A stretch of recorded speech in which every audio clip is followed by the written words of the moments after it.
Iba't ibang serbisyo ang inihatid sa mga residente ng Kalinga sa selebrasyon ng Labor Day.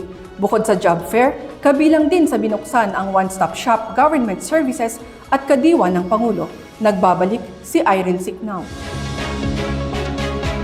Bilang bahagi ng pagdiriwang ng Labor Day, nagsagawa ang lokal na pamahalaan ng Kalinga ng job fair at one-stop shop ng government services para sa publiko.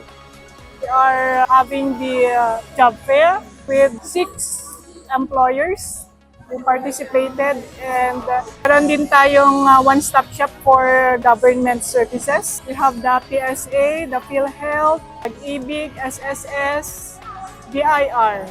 And we will also be having this career development support program, particularly coaching sessions on application letter preparation and resume preparation, and also interview preparation and answering tips and techniques. Yaman taat at dati job fair. Suti mahairan tag baring gasak. Bukod sa job fair at one-stop shop, nagsagawa din ng kadiwa ng Pangulo na layong tulungan ang mga magsasaka na maibenta ang kanilang mga produkto sa abot kayang presyo.